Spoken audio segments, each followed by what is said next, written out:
Everyone, and welcome to the class of economics.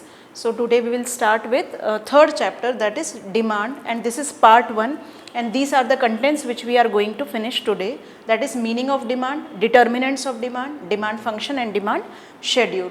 So starting with meaning of demand, when we say demand, it comes with two words, that is desire and want.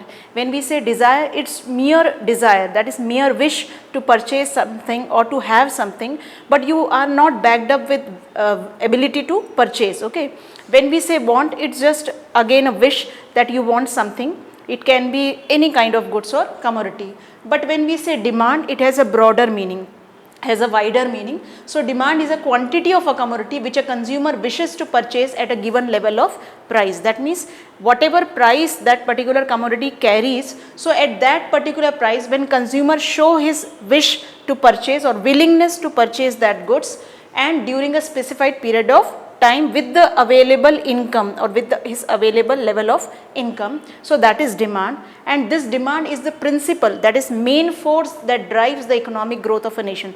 No, in any nation economic growth cannot take place or economic development cannot takes place if demand will not be raised up, and demand is raised up by the consumers as well as producers also. So when demand will not think about the time, when demand will not raise up from people, from consumers, then what will happen? Production activities will not take place. There will be no production of goods as well as services in the nation. So the flow of income or the circulation of money will not take place, and because of that the economic growth will not have. So that is why it is the principal or main force that drives the economic growth of a nation. Without it, other economic activities will become irrelevant. That means without this demand, if it is not rise up, there is no demand in the market, then no such economic growth or economic activity will take place. In other words, demand for a commodity refers to the desire to buy a commodity. That means if we talk about another words to define it, so it is desire to buy a commodity at a given level of price and during a given period of time, and with the available income which you have, that is purchasing power and the willingness to spend that money. That means it is very necessary that a consumer, whenever he has a demand, it must be backed up by willingness to purchase. That means he is willing to purchase that goods or commodity with the given level of price and with his capacity to purchase that goods. Then it is called as a demand. Otherwise, a poor person can desire to own a car. Okay, it's mere desire because it is not backed up by willingness or ability to purchase, basically ability to purchase. So if a poor man desires to own a car, but that will not become a demand because he does not have the purchasing power to buy that car. That is why it cannot be called as a demand. It is just mere a wish or a dream or a desire. So demand for a commodity may be either with respect to an individual, that means it can be an individual demand, or it can be from the entire market, from all the people, then it can be termed as a market demand. So individual demand can be called as demand which is raised up by one single individual, one family or one household. When we say market demand, that is demand raised by all the consumers, all the people, it can be many families or many households. So individual demand refers to quantity of a commodity that a consumer is willing and able to buy at the given level of price during a given period of time. That means it is very necessary that each and every consumer, in case of individual or market demand, they must be willing to purchase with, and they must have ability to purchase the goods. Second is market demand. It refers to quantity of a commodity that all consumers are willing and able to buy at each possible price during a given period of time. Now the determinants of demand, second topic. When we say determinants, means those factors which affect or which influence the demand. It can be in individual and in market demand. Determinants are different. Okay, so starting with determinants of individual demand, first is price of the given commodity. That means whatever price which is assigned to certain commodity, so according to that price of the given commodity, what will be its effect on the individual demand? As we say, both are having inverse relationship. Basically, if we see price of the given commodity and its demand, quantity demanded, it is having an inverse relationship, as we all are rational consumers. Okay, we all wish to purchase the goods whenever its rate is low or reduced. So whenever price increases, the demand for that commodity will be decreasing, diminishing. As the price decrease, the demand for that quantity, particular goods will be increasing. So is the case. So the relationship between price of the given commodity and the quantity demanded is always inverse, opposite, okay, in this case. And demand of that commodity, it means with the rise in price of the commodity, the demand of that commodity falls due to decrease in the satisfaction level of the consumer, just because the consumer is no more satisfied with that particular commodity. That is why its demand will slightly reduce. See, here you can see the case, the price of the commodity is increasing. As the price is increasing, demand for that commodity is decreasing. As the price is decreasing, the demand for that commodity will be increasing. Here you can see price and demand. We can see the price of the commodity is constantly increasing from 1 rupees to 2 rupees to 3 to 4 to 5. And what we notice, as price is increasing, the quantity demanded is decreasing from 50 to 40 to 30 to 20 to 10. So what we notice here, as the price is increasing, as a rational consumer, its quantity demanded will be decreasing. So is the case here in the graphical presentation. We can see on OX axis we are having quantity demanded for a commodity. On OY axis we are showing price of the given commodity. Now here what we notice is, this is axis O, where we see that this is the original price, okay, and this is the original quantity P and Q.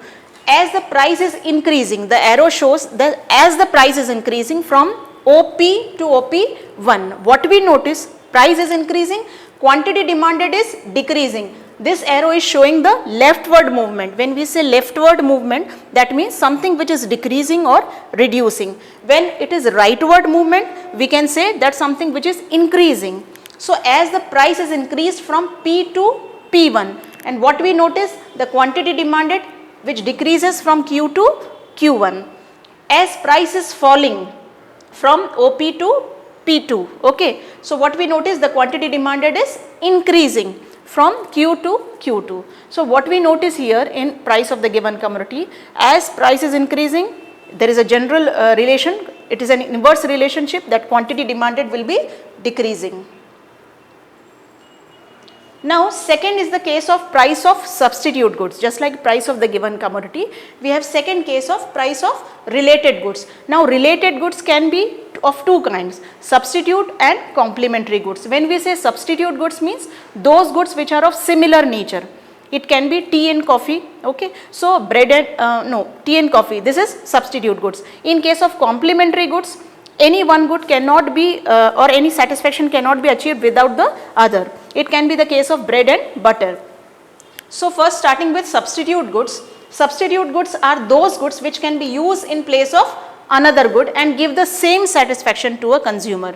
So is the case of tea and coffee. So here relations are somewhat same, okay, it works same, it is not having an inverse relationship, it is having a direct relationship in case of substitute goods. As price is increasing of certain commodity, demand will also increase.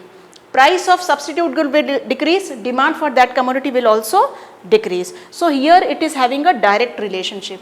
There would always exist a direct relationship between the price of substitute goods and demand for given commodity.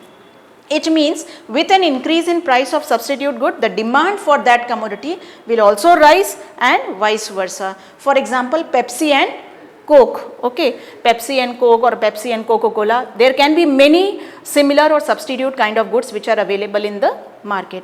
Now, what will be in the case of complementary goods? Complementary goods, as I said, those which are useless in the absence of another goods, which can be demanded joint. There is always a joint demand, like pen and refill, okay, like bread and butter. These are joint demand, that is combination demand. Without another, the goods will be useless. You cannot use that particular thing. Like here, what will happen? It is having an inverse relationship. As the price of complementary good will increase, its demand will decrease. Price, if it is decrease, then demand will increase. This is the case as it is having an inverse relationship. There would always exist an inverse or indirect relationship between price of complementary goods and demand for given commodity. It means with a rise in price of complementary goods, the demand for that commodity will decrease and vice versa. For example, pen and refill. Now third determinant of individual demand is income of the consumer. As I said in the definition of demand, that demand is raised or a desire becomes demand when it is having a willingness and as well as ability to purchase the goods. Now here ability derives from the income of the consumer. So there are two types of goods. We assume that it is normal and inferior goods. Normal goods means those who are in terms of necessary goods. Inferior goods means those who are cheap, okay, cheaper at price. So when we see the case for inferior goods, with a rise in income, the demand of the commodity falls. As inferior goods, if a consumer's income will rise, the demand for inferior good will decrease. And if decrease in income is there, then the demand for inferior goods will increase. Inferior goods are those goods which are cheap goods. They are not at all expensive. So if a consumer or any person's income will increase, then demand for inferior goods will be decreasing. Inverse relationship exists between income of a consumer and demand of inferior goods. That means there is always an inverse relationship between the quantity demanded of inferior goods and the income of the consumer. For normal goods, when income increases, then quantity also increases because it is having a direct relationship. In inferior goods, remember students, it is having inverse relationship, whereas in case of normal goods, when income increases, it is having a direct relationship. So when income increases, then quantity also increases, while decrease in income reduces the quantity demanded. Now fourth is taste and preferences of the consumer, which matters a lot. Now it can be taste and preferences, it can be called as likes or dislikes of the consumer. So any consumer in the market will raise the demand or will make the demand only when that particular commodity or goods is according to his preference, his priority, or some rankings which he is assigning, or according to his taste only. Taste, preferences and habits of a consumer also influences its demand for a commodity. They include change in fashion. That means these tastes and preferences can be in terms of change in fashion, customs, trend, likings or disliking, etc. So if a commodity is in fashion or is preferred by the consumers, then demand for such commodity rise. That means like in terms of clothing, okay, in terms of clothing, shoes or any other accessories, what kind of goods we are actually going to purchase in the market? That goods or that clothing which is in fashion. Okay, we are not going on and taking outdated products. Okay, so something which is in fashion or something which is in customs, consumer demand will increase accordingly. For example, if black and white TV sets goes out of fashion, say for example, there is black and white TV also available in the market. If it is not in fashion, it is not in trend, its demand will fall. Similarly, a student may demand more of books and pens than utensils, because he is a student, he requires more of books and pen and pencil, but does not require any utensils, okay, because of his preference and taste. Fifth determinant is expectation of change in the price in future. Sometimes we assume that in case of precious goods or in case of some expensive goods, if we want to purchase the goods, we wait actually for when the price will reduce. Same in the case of gold, diamond or any other precious jewelries. In case of petrol also, somehow we come to know that the prices of such precious goods, gold or petrol or something like that, if it is increasing in near future, some 2-3 days back, so what we supposed to do, whatever our requirement is, we are going to purchase it in advance. So if the price of a certain commodity is expected to change or increase in near future, then people will buy more of that commodity in advance than what they normally buy. For example, if the price of petrol is expected to rise tomorrow or in future, its present demand will increase. Now determinants of market demand, as we have finished 5 topics or 5 points of determinants of individual demand. Now determinants of market demand, the first point is size or composition of population. When we talk about market demand, this is a demand which is raised by all the people, okay, all the consumers who are available in the market. So we can call them population. So demand increases with the increase in population and decrease with the decrease in population. Of course, it's obvious, as the population is increasing, the demand for the commodities, all the commodities will also increase because of increase in number of people or increase in population. As size of population decreases or composition of population decreases, demand also reduces. This is because with the increase or decrease in population size, the number of buyers of the product tends to increase or decrease. So composition of population also affects demand. If this composition of population changes, namely female population increases than male, then more demand will raise for goods which are meant for female. Okay.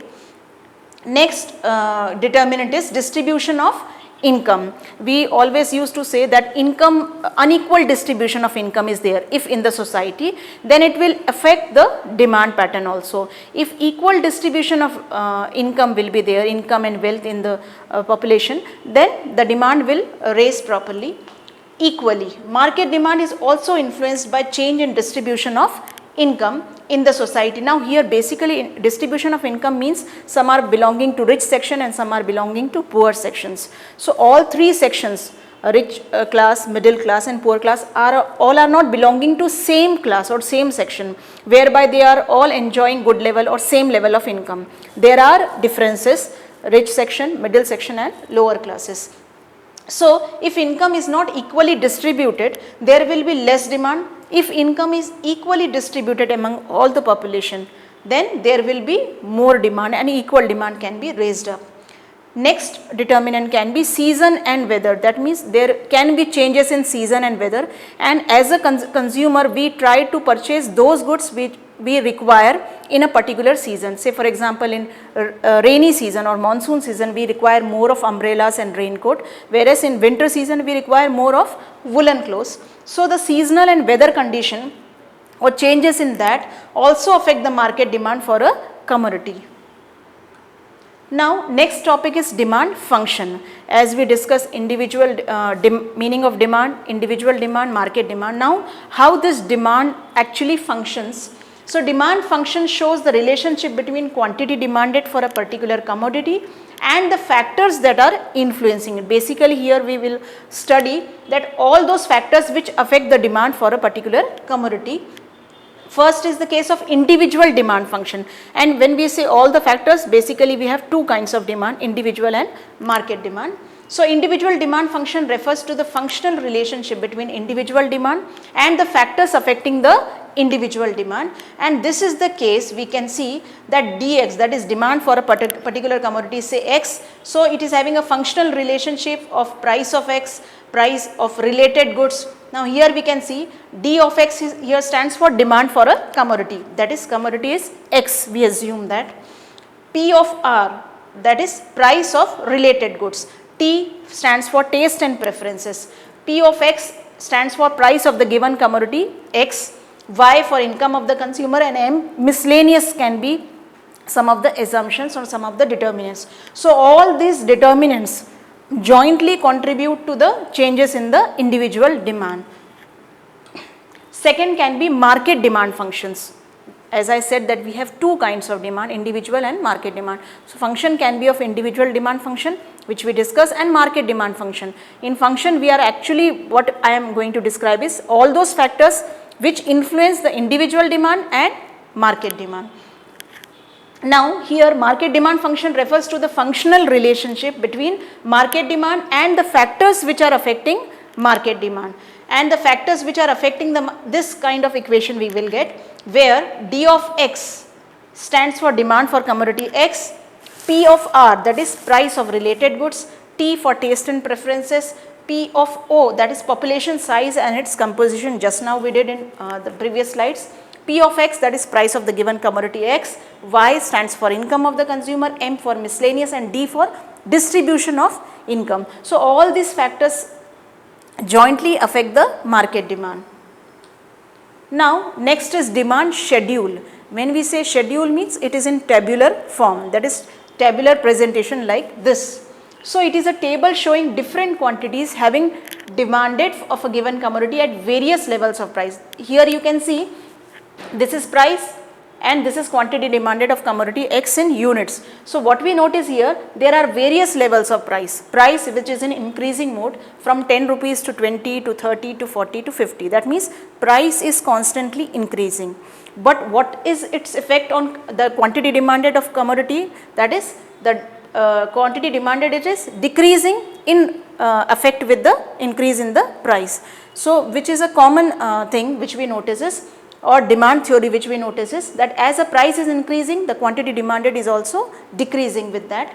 So we can say, because both are sharing inverse relationship, that is price of the commodity and the quantity demanded, both are having inverse relationship or opposite relationship between price and the quantity demanded. So it is of two types, we can say. Again, just like demand function, this demand schedule is also of two types: individual demand schedule and market demand schedule. When we say individual demand schedule, it refers to a table that shows various quantities of a commodity that a consumer is willing to purchase at different prices and at a given period of time. Now next is market demand schedule.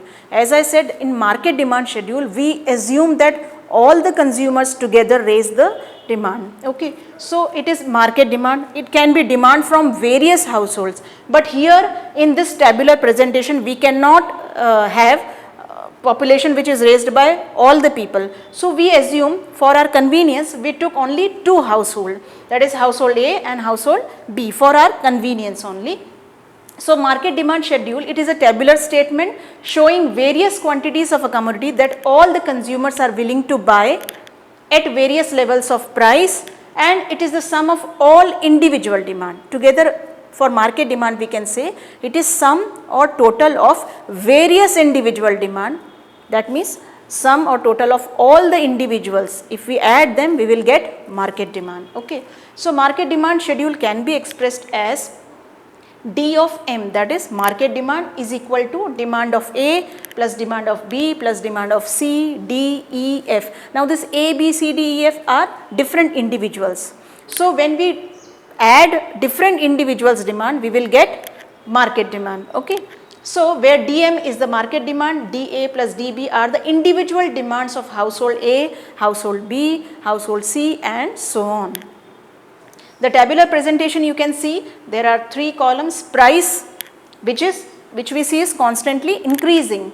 Now individual demand in units of household A, household B. So we call it demand from household A, demand from household B.